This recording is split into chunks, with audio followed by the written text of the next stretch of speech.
Bonjour et bienvenue aux belles rencontres de Patricia Powers. Alors écoutez, aujourd'hui on est plus qu'honorés, plus que ravis. Nous avons le plaisir de recevoir ce grand auteur, l'auteur le plus lu en France et dans le monde entier, 50 millions de livres. Il fait le bonheur de partager autour de ses derniers livres, de cette série absolument rythmée, enlevante, la série 9. Alors, premier tome et deuxième tome, on va en discuter avec lui. On va discuter évidemment d'écriture. Alors, donc, j'ai le bonheur de vous présenter Marc Lévy. Bonjour. Bonjour Patricia. Bonjour. Alors, premièrement, comme je le disais, merci beaucoup d'avoir accepté notre invitation. C'est les miracles de Zoom, hein. Finalement, ça permet ce genre de rencontre-là, aller à la rencontre des gens qui sont pas avec nous dans la province. Et bon, alors merci donc d'avoir accepté. Et là, je vous retrouve dans votre bureau, Mais dans oui. votre bureau de travail. Je vous cache pas que j'aurais beaucoup mieux aimé qu'on se retrouve dans un petit restaurant de Trois-Rivières. Ça aurait été beaucoup plus joyeux. Mais on fait avec les moyens du bord et en fonction des circonstances actuelles. Ouais. Vous êtes déjà venu, je crois, à Trois-Rivières, hein? Écoutez, je suis tellement venu au Canada et particulièrement au Québec, j'aurais pas dire de bêtises, je crois que oui. Au Salon du Livre, hein, je pense, il y a quelques années. Je sais pas, en tout cas. J'en ai fait plusieurs. Je ne pourrais pas vous le promettre. Parce que c'est vrai que parfois dans les grandes tournées, il m'arrive dans ma distraction de mélanger un peu. Je sais que je suis venu très souvent aux correspondances d'Eastman. Écoutez, je vais vérifier ça. Mais de toute façon, nous, on avait eu le bonheur de se rencontrer à Montréal, au Salon du Livre de C'est vrai. Montréal, Mm, il y a 3 ans, mm. pour un entretien. Alors, je disais en introduction, Marc Lévy, que vous venez de faire paraître, en fait, le premier tome est paru à l'automne 2020, le deuxième vient de paraître, début mars, sur cette série-là, 9. Le premier tome qui s'appelle C'est arrivé la nuit et ce deuxième, Le crépuscule des fauves. On entre complètement dans un autre univers auquel vous nous avez habitués. Quoique vous aviez quand même, vous exploriez quand même différents types d'histoires et etc. Mais celui-là, c'est vraiment dans l'univers des hackers, des pirates informatiques. Vous êtes installé là-dedans. Qu'est-ce qui fait que Marc Lévy s'est intéressé à cette thématique-là particulièrement au point de vouloir en faire une série? D'abord, j'ai toujours aimé alterner les genres. Euh, j'ai écrit des comédies, mais j'ai écrit des thrillers, j'ai écrit des romans d'ailleurs dont j'ai jamais réussi à trouver dans quel genre ils s'inscrivaient. Euh, et là, en fait, pour tout vous dire, je crois que on compare souvent la vie et l'imagination. J'ai toujours trouvé mon inspiration dans les petites choses de la vie, et je crois que c'est c'est la passion que j'entretiens pour l'actualité et pour la vie et pour la démocratie et pour la vie des démocraties qui m'a lancé sur la piste. Et au début, quand j'ai commencé ce projet, il y a un peu plus de 3 ans, d'abord j'y allais à tâtons. Et puis, en commençant à mener l'enquête, ce que je découvrais moi-même dépassait de loin toutes les fictions que j'avais pu imaginer. Et puis, il y a eu la rencontre avec les vrais neufs. Et à partir de là, il y a eu de ma part, évidemment, une folle envie de raconter cette histoire. Parce qu'elle s'ancre dans la réalité, elle s'ancre dans le quotidien, et elle s'ancre surtout dans l'avenir et le devenir des démocraties. Hmm. J'avais lu il y a quelques années un roman qui m'avait beaucoup marqué, qui était un roman d'Éric Juillard et qui raconte la réunion des grands industriels allemands autour d'un repas organisé par Goebbels et, euh, et, et qui raconte comment finalement l'alliance qui se forme entre les grands industriels allemands et Goebbels va favoriser la puissance que vont acquérir les nazis entre 33 et 39. et comment finalement le soutien des grands industriels allemands de l'époque vont permettre à Hitler de mener à bien son projet. Et j'ai trouvé tout à coup une telle similitude entre le comportement de ceux que j'appelle les fauves, qui représentent un très petit nombre de gens, mais extrêmement puissants, qui, après avoir acquis des grands pans des économies mondiales, ont décidé de déconstruire des démocraties pour construire leur autocratie, et c'est-à-dire pour installer des pouvoirs autocratiques qui servent leurs intérêts économiques. Et cette alliance entre les gouvernances autocratiques et un certain nombre de personnalités économiquement très puissantes a déjà eu des effets assez dévastateurs sur les démocraties. Et le Brexit en est un exemple assez probant. Et donc j'ai eu envie de parler de l'histoire de ces Robins des Bois des temps modernes qui sont des résistants de la première heure finalement, et qui s'attaquent à ces fauves en prenant des risques extrêmement importants. Je trouvais que le sujet était à la fois passionnant, utile, terriblement romanesque et malheureusement très ancré dans la réalité. Mais, et je ne ferai pas de comparaison avec elle parce que je l'admire bien trop et je ne serai jamais prétentieux en la matière, mais comme pour moi, La Servante écarlate est un roman qui nous éclaire énormément sur les dangers de l'alliance financière qui s'établit entre les religions et les pouvoirs autocratiques, où les uns et les autres se soutiennent pour des intérêts communs qui n'ont rien à voir avec les intérêts des peuples qu'ils veulent asservir. Écoutez, vous venez de le dire, alors la série s'appelle Neuf. Ce sont, et je vous cite, des hors-la-loi qui œuvrent pour le bien. Alors, vous avez créé 9 personnages. 9, on le voit pas vraiment encore, on le sait qu'il est là, mais bon. Mais il y a quand même 8 personnages. Vous vous êtes inspiré, vous l'avez dit tout à l'heure, de personnes véritablement dans ce domaine-là, dans ce secteur-là, à la fois de jeter un regard très critique sur justement tous ces fauves qui sont là derrière et qui, bon.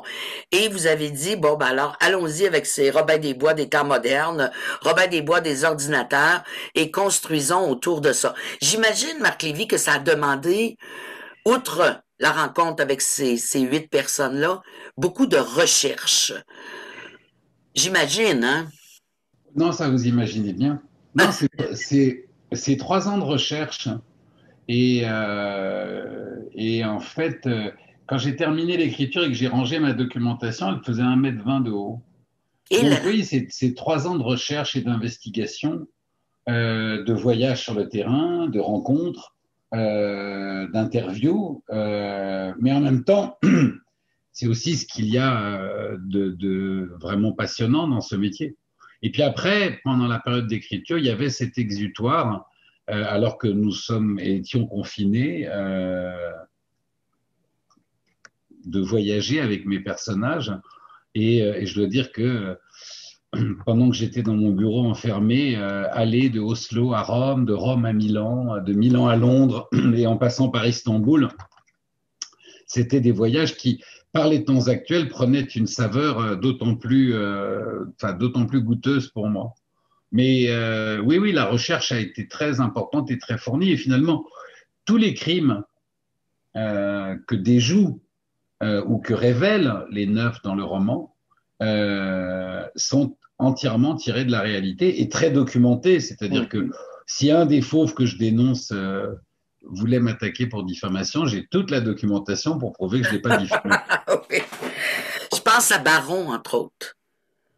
Baron, qui est quand même, qui a les tentacules qui couvrent assez large, hein, qui Ben est un oui, personnage, là, pour que les gens le comprennent, qui est un des personnages auxquels vont s'attaquer les 8, les 9, finalement, alors qu'il a des tentacules incroyables, qui est un lobbyiste très fortuné et qui, effectivement, de mensonges en malversation, est extrêmement, on essaie véritablement. Alors, vous dites, on passe de tous les domaines, hein, l'industrie pharmaceutique, les conglomérats médiatiques, bref, partout où il y a de la malversation, ces gens-là sont là pour défaire le tout. Mais moi, j'aimerais revenir, Marc Lévy, j'aimerais revenir sur ces personnes-là. Vous dites, bon, ces personnes-là, vous les avez rencontrées, vous le dites d'ailleurs en exergue dans votre premier livre, le premier tome, que vous ne pouvez pas les nommer, bien évidemment, mais vous les avez rencontrées. Donc, finalement, il y a eu des rencontres, outre la recherche, il y a eu des véritables rencontres avec des pirates informatiques, avec des hackers. oui, oui. Vous me dites ça. Oui, c'est ça. Ben, Alors, c'est-à-dire que, oui, oui, c'est-à-dire que oui, c'est vrai, et en même temps, je suis tenu à la plus grande réserve en ce qui les concerne, et je peux malheureusement pas vous dire grand-chose d'autre, ouais. sinon qu'évidemment, pour les protéger dans le roman, j'ai recomposé leur personnalité, parce que sinon, évidemment, ce que je raconte sur eux dans le roman faciliterait trop leur identification, en tout cas leur ferait courir des risques. Donc j'ai pris toutes les précautions dans le fait de créer mes personnages pour que leur costume, si je puis dire, lui, les rende méconnaissables. Mais ils sont tous inspirés, surtout d'ailleurs dans leur parcours, parce que ce qui était intéressant en fait dans ces personnages, comme je vous le disais, bon, il y a ce terme de Robin des Bois des temps modernes. Mais finalement, moi, ce que j'ai vu en eux, ce sont vraiment des résistants de la première heure, à l'instar, encore une fois, des intellectuels et moins intellectuels allemands qui, dès 1933, cherchaient par tous les moyens à avertir le monde des vrais projets du parti nazi et de la dangerosité et de ce qui allait se passer. Et même si en France, en 37, on disait encore, en 38, il n'y aura jamais la guerre, mais non, il y avait quand même, tous les Allemands n'étaient pas nazis et il y avait des Allemands qui essayaient de faire sortir de l'information d'Allemagne, de prévenir, d'avertir, mais il y avait de la part du monde libre, encore libre, une formidable indifférence. Et donc, ces jeunes résistants, enfin des temps modernes, mais neufs, prennent des risques dans la vraie vie extraordinaires parce que s'ils se font prendre, les condamnations les concernant sont très lourdes et quand on n'attend pas à leur vie. Et donc, ce qui m'intéressait aussi beaucoup, c'était leur parcours, leur personnalité.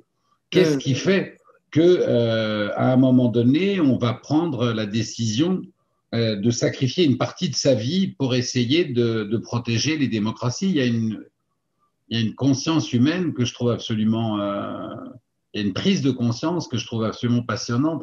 Et j'ai trouvé la réponse dans leur parcours de vie parce que ce qui me passionnait, c'était de réussir à comprendre d'abord comment on devient hacker et comment, une fois qu'on a atteint un niveau de super hacker, on prend la décision de mettre son pouvoir je dirais, au service du bien, alors que ils ont toute la technicité nécessaire pour s'enrichir et jamais, vous voyez, eux ne vont aller voler ne serait-ce qu'un sou.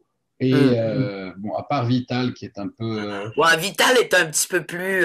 C'est une autre dimension, Vital. Hein? C'est Mais autre chose. encore. Mais ce qui est intéressant aussi, c'est de comprendre d'ailleurs que son parcours est différent des autres. Et voilà, je trouvais ça très intéressant, humainement parlant, de raconter leur parcours de vie. Voilà, ça me passionnait.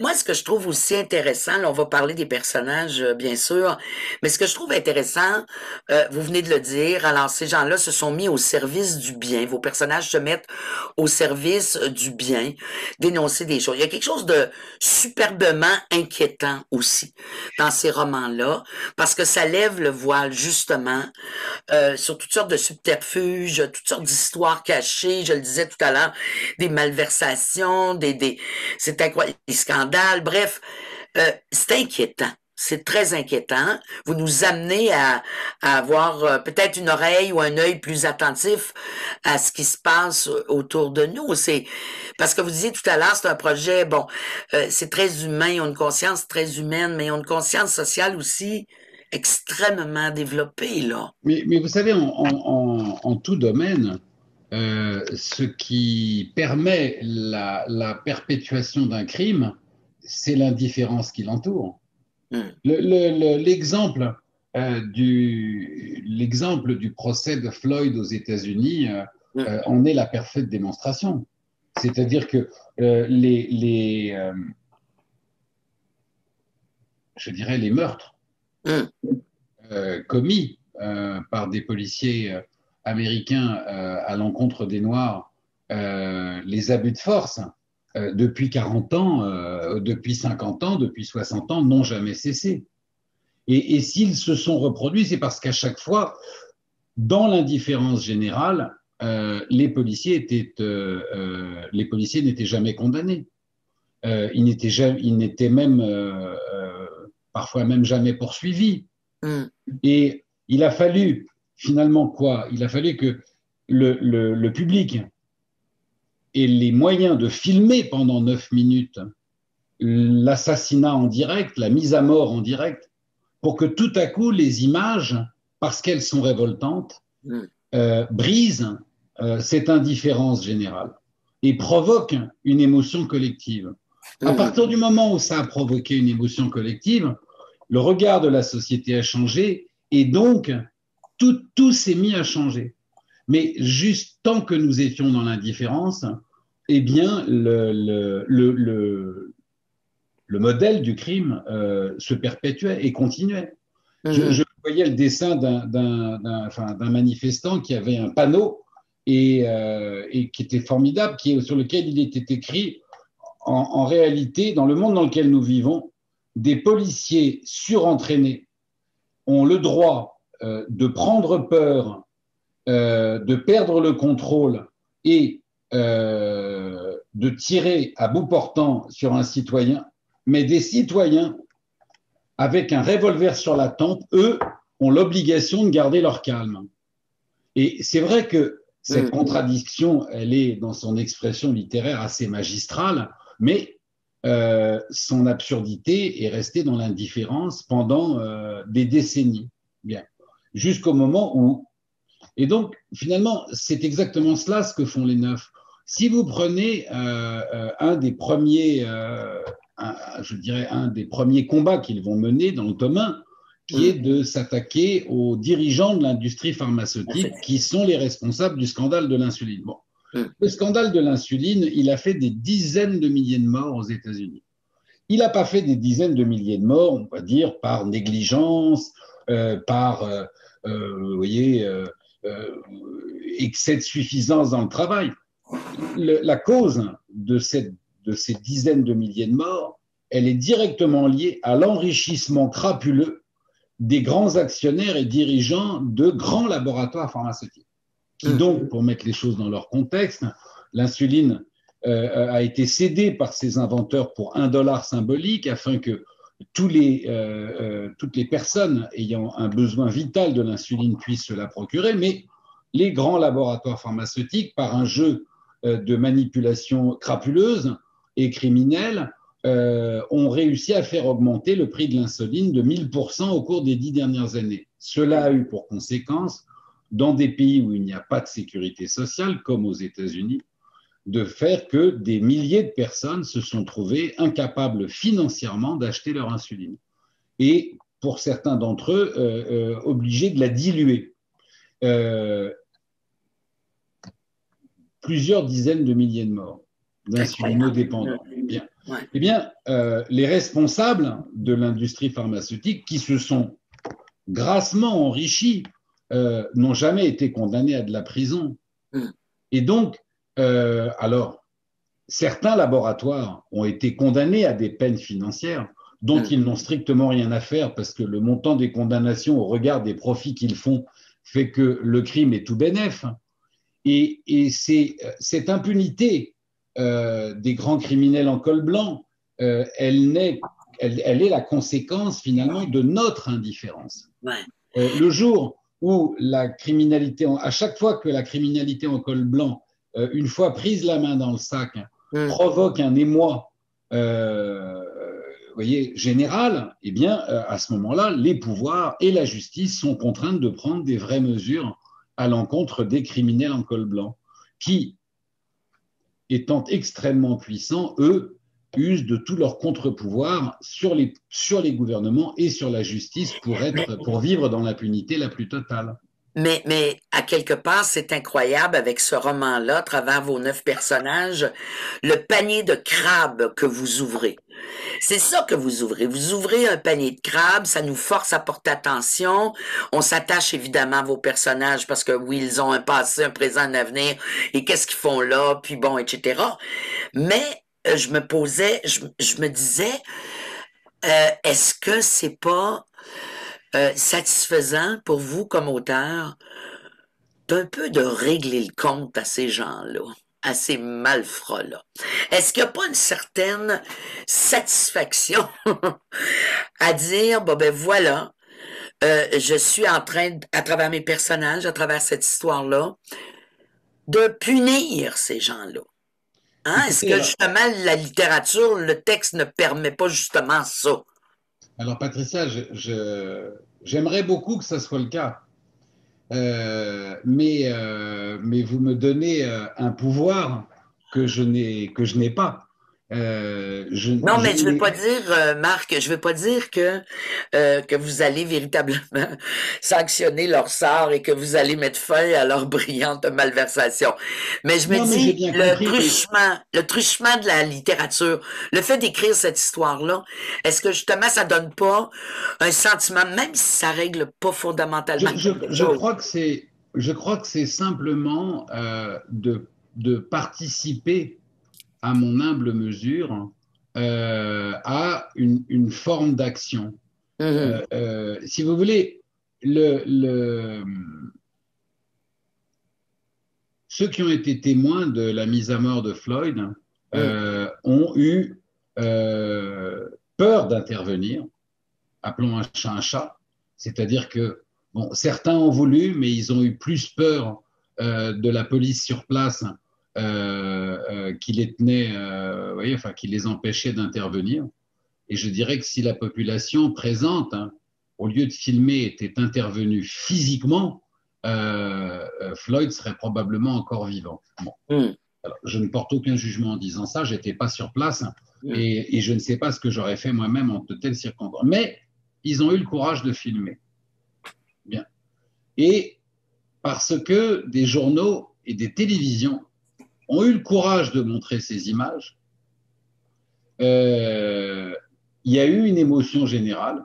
Et donc, cette émotion générale a fait sortir la société américaine de son indifférence dans le traitement policier et judiciaire réservé aux minorités dans la, entre guillemets, plus grande démocratie du monde.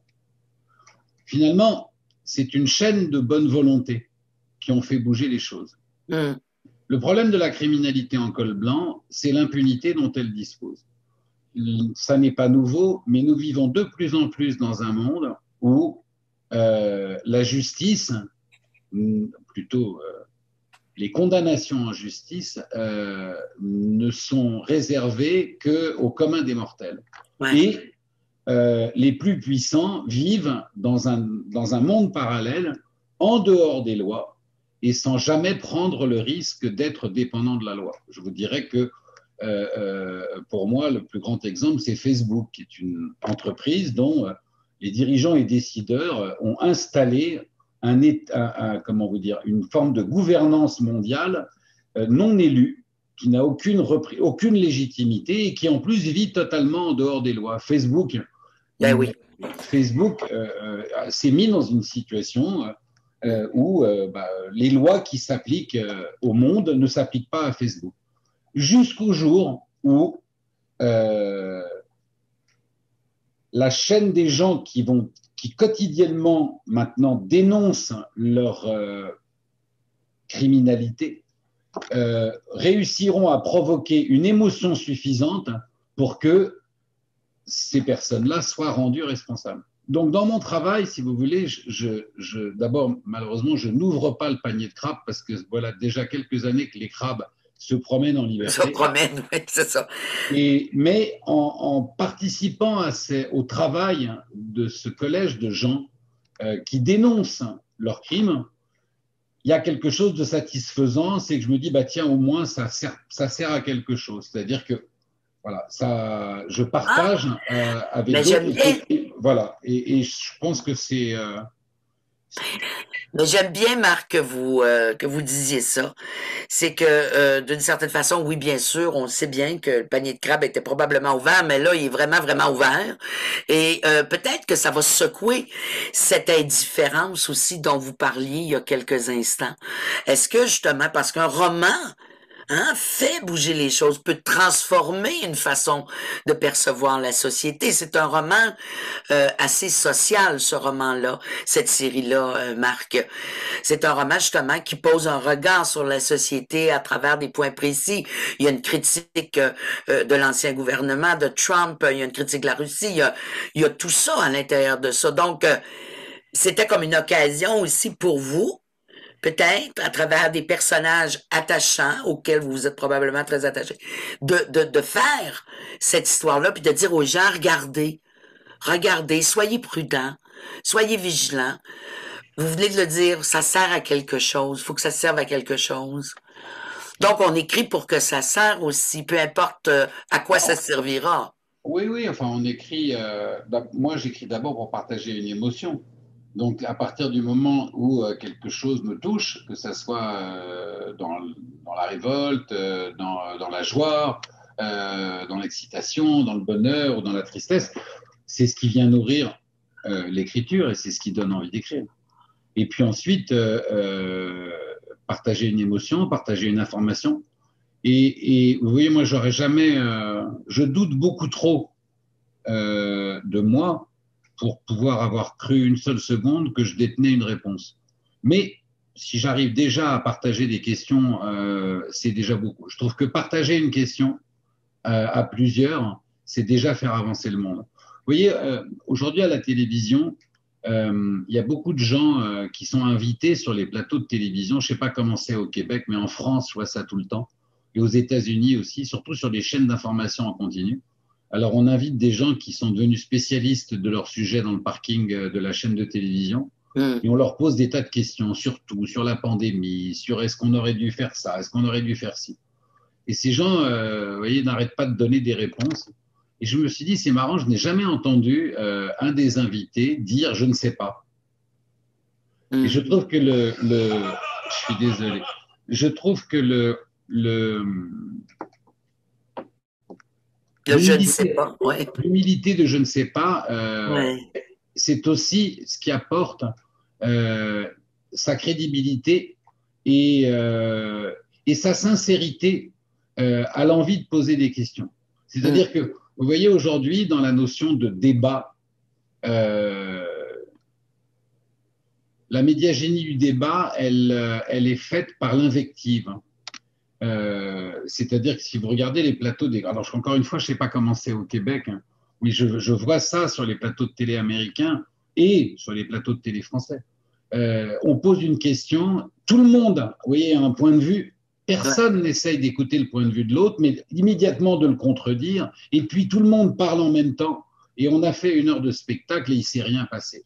Et il y a très peu d'émissions où quelqu'un pose une question, et au lieu que ça soit uniquement un spécialiste, entre guillemets, vous voyez, qui donne une réponse, et où les gens, ensemble, essayent de réfléchir à la question. Et je trouve que la douceur du roman, c'est celle-là. Pourquoi ? Parce que finalement, un roman, vous le lisez à la vitesse que vous avez choisie. Mm. Vous tournez la page quand vous avez décidé de tourner la page. Et puis, Mm. si vous n'êtes pas d'accord avec quelque chose, vous revenez en arrière, vous voyez, et vous dites, mais qu'est-ce qu'il a voulu dire par là? Et puis, vous avez même le droit de vous dire à haute voix, je ne suis pas du tout d'accord. Mm. Et heureusement pour vous, l'auteur n'est pas derrière votre fauteuil, vous voyez, pour vous dire, mais comment ça, vous n'êtes pas d'accord?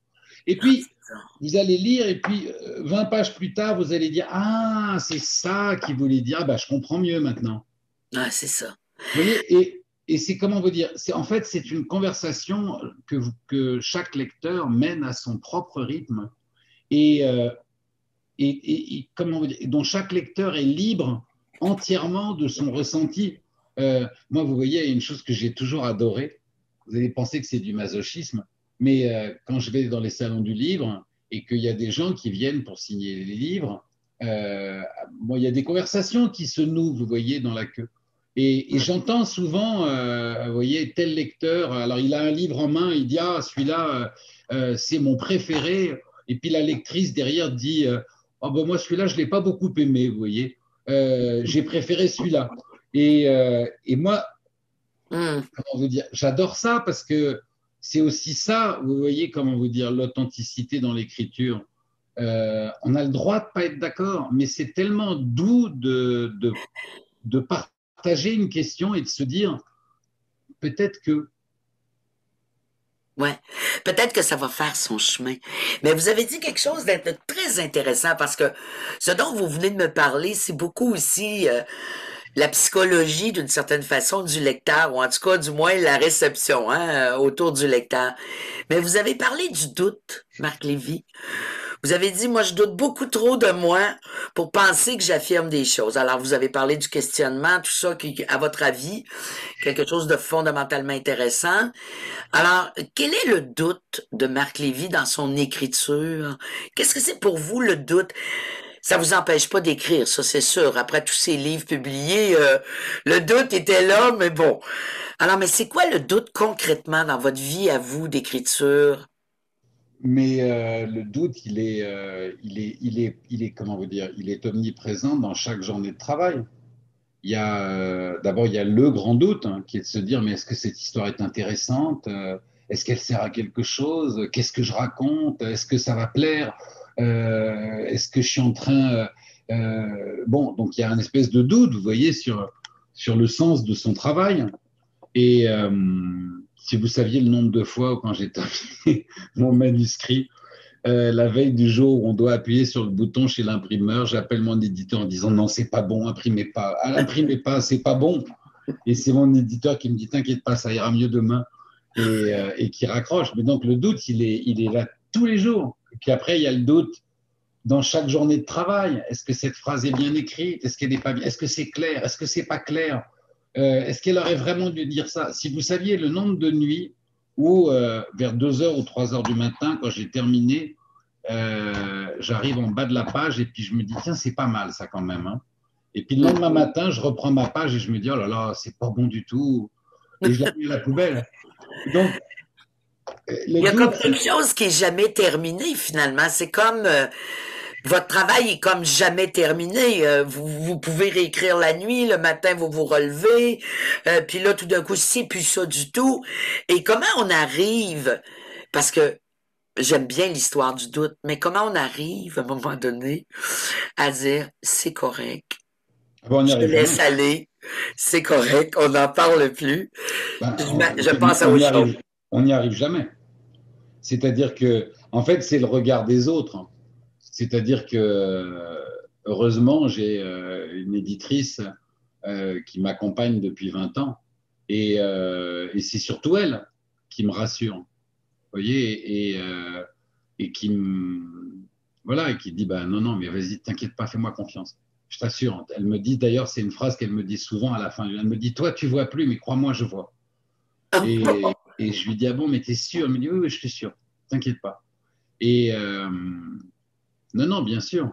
Après, il y a aussi les... En fait, c'est les retours. J'allais vous dire, c'est un peu ce qui est d'ailleurs parfois un peu cruel dans ce métier. Vous comprenez, un chanteur, je me sers souvent de cet exemple, mais parce que j'en ai pas trouvé de meilleur. Un chanteur, quand il monte sur scène, le public, il est là. Il est là au moment où il chante. Et un acteur, quand il joue, bah, quand il joue sur scène, c'est pareil. Le public, il est là. Et même quand il joue dans un film, autour de lui, il y a une équipe de 30, 40, 50 personnes. Et donc, comment vous dire, vous sentez ça. Mais l'écrivain, comme d'ailleurs le peintre et le sculpteur, ben, pendant qu'on est en train de faire, il n'y a personne. Alors, le metteur en scène, bon, lui, il peut, ou l'acteur, il peut encore aller, vous voyez, glisser dans une salle de cinéma. Enfin, à l'époque, on pouvait aller au cinéma. Il peut se glisser dans une salle de cinéma pour avoir la réaction du public. Mais comme je vous le disais tout à l'heure, moi, si je m'amusais à vous suivre chez vous et à me cacher derrière le canapé pendant que vous lisez, vous auriez quand même très, très peur. Vous vous diriez, ce type est complètement fou. Et donc, le seul moment où le doute commence à s'en aller, c'est quand on a les réactions des lecteurs. Et en même temps, c'est très, comment vous dire, parfois c'est beaucoup plus compliqué que ça parce que quand quand je change de genre, vous voyez, comme là je change de genre, ben, vous avez des premiers lecteurs qui vont pas aimer parce que c'est pas ce qu'ils s'attendaient à lire. Vous voyez. Et puis, il y en a d'autres qui vont vous dire « Ah, j'ai adoré parce que vous avez changé de genre, alors ça m'a surpris. » Et ça, d'un côté comme de l'autre, ça vous dit encore rien sur le livre en lui-même. Vous voyez. Et donc c'est pas un métier où… moi, j'ai dans ma vie des amis qui appartiennent au monde du spectacle. Bon, comment vous dire, je suis copain, par exemple, avec Patrick Bruel. Bon, bah, il m'est arrivé d'aller dans des concerts, ou même quand j'avais eu la chance d'écrire pour Grégory Le Marchal, je le vois bien quand il rentre sur la scène et qu'il y a 20 000 personnes dans la salle qui sont hystériques et folles de joie, comment vous dire, vous voyez bien l'effet de votre chanson, il est là. Hein. Oui, c'est ça. Mais tout à l'heure, vous citiez le chiffre de 50 millions de livres. Oui, mais j'en ai. Vous voyez, voilà, il y a très peu de moments, sinon dans les salons du livre ou dans les rencontres en librairie ou en bibliothèque, où on a cette chance, finalement, d'avoir des gens qui vous disent simplement, comme on dit à son boulanger le matin, j'ai adoré votre baguette ou j'ai adoré votre croissant. C'est pas plus compliqué que ça. Donc, c'est pour ça que le doute, ça n'est pas une… Parce qu'il n'y a pas de réception immédiate. C'est ça qui se passe. C'est que le livre sort, puis pendant tout ce temps-là, il y a eu le travail sur le livre, il y a eu l'écriture, il y a eu les questionnements, puis tout d'un coup, le livre sort, puis comme vous dites, vous ne pouvez pas être derrière les épaules de vos lecteurs, de vos lectrices. Mais tout à l'heure, vous venez de parler du 50 millions. Justement, avoir 50 millions de lecteurs, hey, c'est du monde, ça. Hein? C'est beaucoup, beaucoup de personnes qui vous aiment.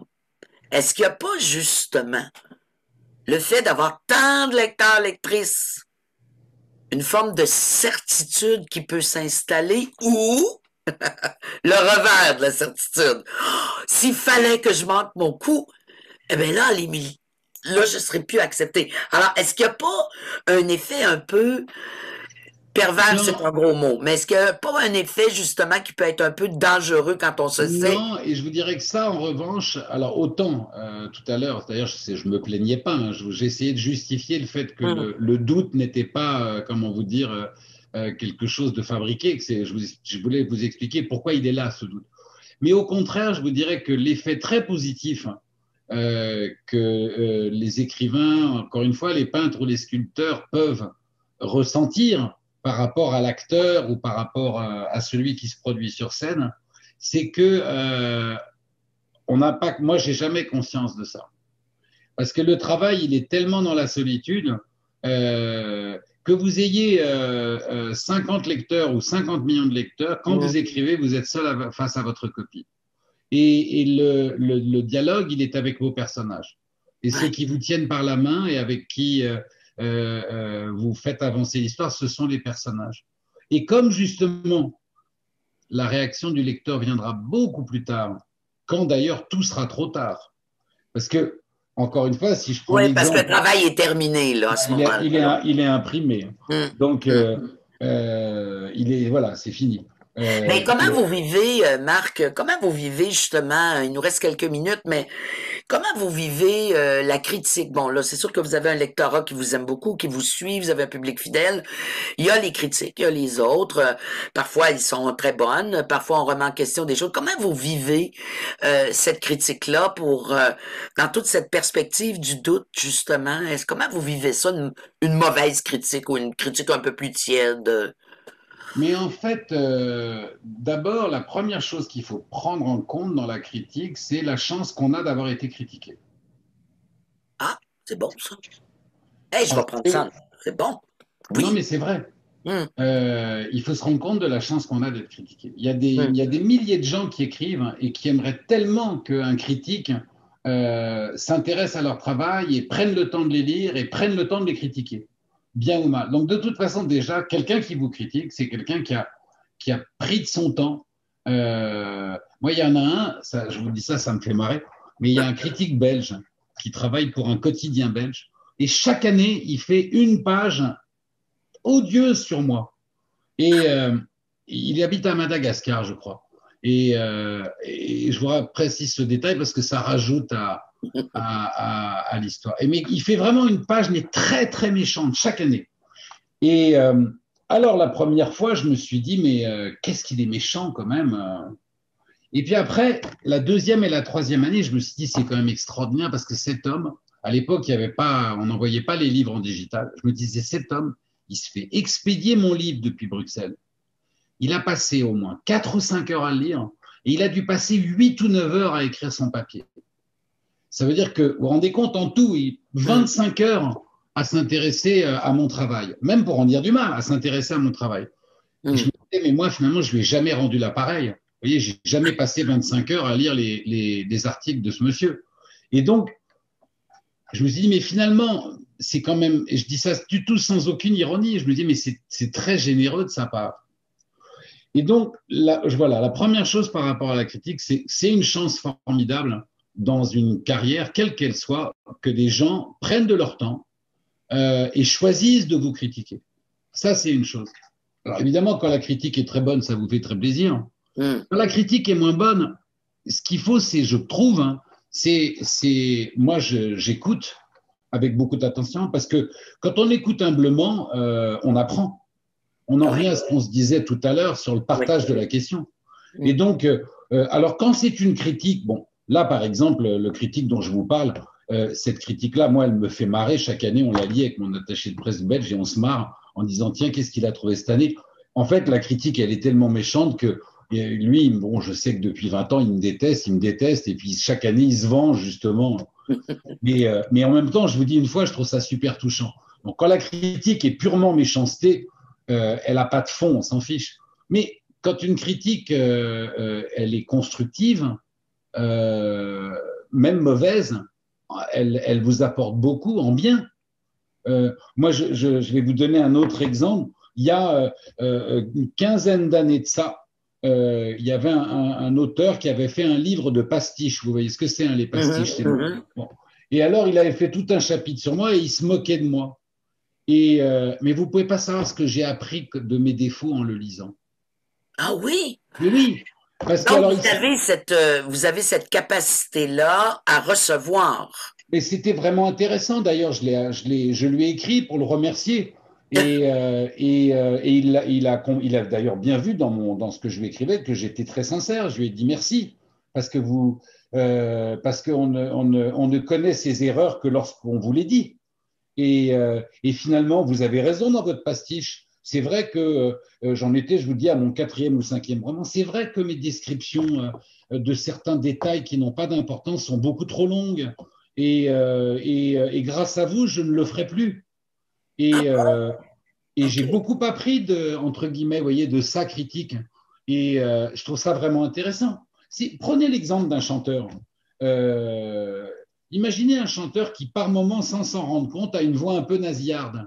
Hein. Le jour où un imitateur exagère ce défaut, Eh ben, le chanteur, qu'est-ce qu'il fait? Alors, sur le moment, ça l'agace, mais après, il se dit, ah bon, mais il faut que je fasse attention à ça alors. Ouais. Oui. Ce que je veux dire, c'est qu'il n'y a pas de métier. Je vais vous formuler ça autrement. Moi, c'est pas, moi, j'aime mon métier. J'ai pas de problématique d'ego.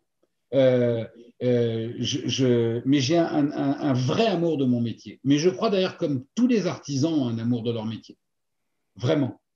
Et j'ai su très jeune que je n'étais pas né génial. Sinon, j'aurais pas eu besoin de travailler autant. Et donc, mais c'est pas une fatalité. Vous voyez ce que je veux dire? Ne pas être génial, c'est pas une fatalité parce que Ben finalement, là, excusez-moi de vous interrompre, mais quand même, là, vous n'étiez pas génial. Vous avez regardé ce que vous avez accompli, ce que vous avez fait. Ben, il faudrait voir avec vous qu'est-ce que c'est la définition d'être génial. non, mais ce que Mais là, j'appelle on le génie, s'embarquera pas c'est là-dessus. non, mais ce que je veux dire, c'est que quand on parle de Mozart, Ouais. disons, bon, Mozart, on a l'impression qu'il s'est mis au piano à 5 ans et qu'il était déjà virtuose. On n'a jamais parlé, si vous voulez, du travail qu'il a fait pour de. Bon. Mais quand je dis génial, c'est si je reprends l'exemple de la chanson, bon, ben, oui, voilà, il y a un moment donné où vous avez une voix qui sort du commun. Ce que j'appelle le génie, si j'ai jamais été touché, entre guillemets, tout ce que j'ai pu entreprendre dans ma vie, je l'ai accompli en travaillant beaucoup. Mais Ouais. OK. Je ce que comprends je ce que veux vous dire, dites. c'est que Hum. je crois vraiment que c'est en restant très humble dans son travail que on va tirer soi-même le plus grand bonheur de son travail, qui est d'apprendre chaque jour. C'est ça vous voyez, ce roman, il a une particularité, pour moi. La particularité, on l'a cité 10 fois depuis qu'on discute, et elle apparaît pas. Mais je vais ouvrir une fenêtre. Et donc, Oui. c'est un roman dont l'histoire est portée par 8 personnages. Ouais. Eh ben, un romancier, c'est un marionnettiste. Ça veut dire qu'il anime des marionnettes. Quand Mhm. j'ai commencé mon métier, j'ai appris à faire un spectacle de marionnettes avec une marionnette au bout de chaque main. 20 ans après, il m'a fallu 20 ans de travail pour réussir à animer 8 marionnettes sans jamais emmêler les fils. Hum.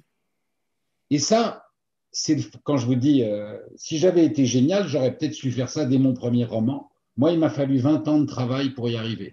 Mais ce dont je suis conscient, là où j'ai pas de doute à la fin du roman, c'est sur le métier de l'artisan. C'est-à-dire que je sais quand j'ai terminé le roman qu'à aucun moment le lecteur ne peut se perdre entre les personnages.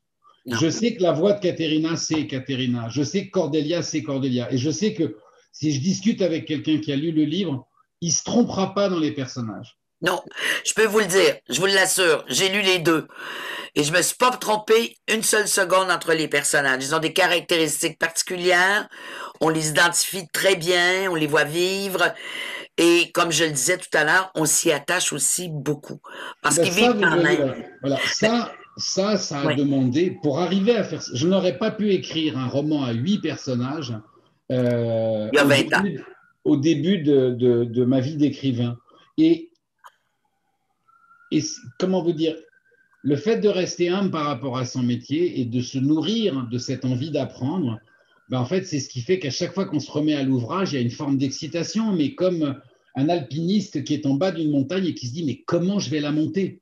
Il y a une peur de ne pas Ouais. y arriver, mais en Ouais. même temps, il y a une passion de se dire, mais c'est génial parce que je vais découvrir et apprendre tellement de choses en la montant. C'est ça. C'est un peu vertigineux tout ça. Vous parlez de vos personnages, on va devoir se laisser très bientôt. Euh, Vous allez les retrouver pour le troisième tome. Je sais qu'il va y avoir un troisième tome, alors on va retrouver Katharina, Matteo, Janice, Diego, Cordelia et tout ça. Est-ce que ce sera le dernier tome? Ou si oui, comment allez-vous dire adieu à vos personnages? Parce que la façon dont vous en parlez, c'est très très bien incarné en vous. Et sinon, comment vous allez finalement les faire progresser encore davantage? Comment vous voyez la suite des choses rapidement?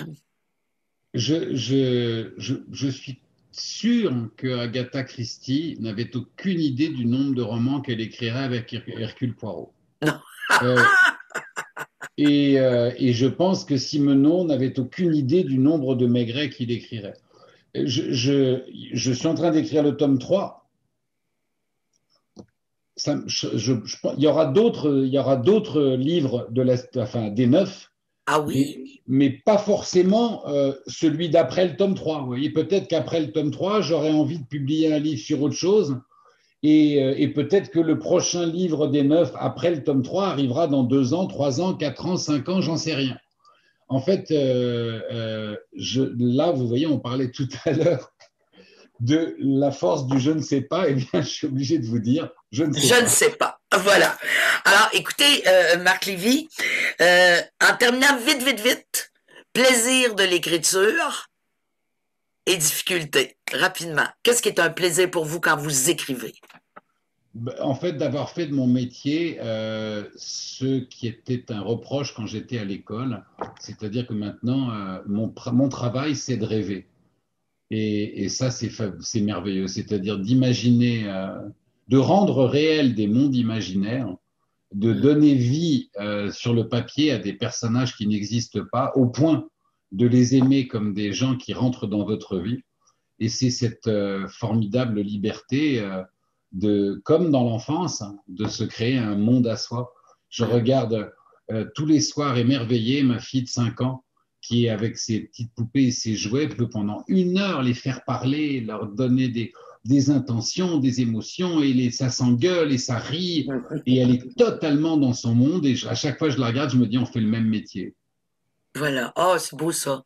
C'est très beau. Une petite difficulté dans l'écriture, pour vous, qu'est-ce qui vous demande plus? Ou qui vient chercher plus, que c'est plus énergivore? La solitude. Si à tous les gens qui m'ont écrit et qui m'ont demandé au cours des dernières années qu'est-ce qu'il faut pour écrire, je leur réponds, il faut accepter de supporter la solitude, parce que quand vous écrivez, vous allez passer les 7/10 de votre vie tout seul, et c'est un métier que vous ne pouvez pas ramener à la maison. Vous ne pouvez pas demander à votre famille, voyez, donc c'est un métier, et quand vous avez terminé votre travail, il s'écoule de longs mois, comme on le disait, avant que quiconque ne vous en parle, et c'est un métier où vous n'avez pas de collègues de bureau. Vous voyez, rien que pour faire cet entretien qu'on vient de faire, il y a autour de vous une petite équipe. Et dans l'écriture, on est seul face. Donc c'est là, voilà, la pénibilité du travail, c'est la solitude. Marc Lévy, j'ai passé un heureux moment avec vous aujourd'hui. Moi aussi, merci beaucoup. Merci beaucoup, Marc Lévy. Et je rappelle aux gens que les 2 premiers tomes de la série 9, le premier, ça c'est arrivé la nuit, et le deuxième, le crépuscule des fauves. Alors, je vous le dis, un bon thriller avec un rythme trépidant, de beaux personnages, puis en même temps une magnifique réflexion sociale. Marc Lévy, merci infiniment. Bonne continuation. Un grand merci à vous, Patricia, et à toute votre équipe. Et j'espère venir un jour vraiment en présence. À Trois-Rivières. Et puis, je vous amène prendre un café dans un charmant café, puis on discutera. Et ça sera un grand plaisir. Au plaisir. Merci, Marc Lévy. Au revoir. Au revoir. Merci, au revoir. Alors, merci beaucoup d'avoir été avec nous pour cet entretien avec cet auteur, Marc Lévy, pour ses 2 derniers romans, mais aussi sur l'écriture, surtout quoi. Alors, on se retrouve à l'automne pour d'autres rencontres d'auteurs, et vous me permettrez, en terminant, de remercier très chaleureusement, une fois de plus, Chantal Jacob, qui s'occupe de ses animations aux bibliothèques de Trois-Rivières, René Paquin et Olivier Magnan, qui a fait toute cette technique aujourd'hui. Alors, merci à vous 3. Merci infiniment pour la confiance.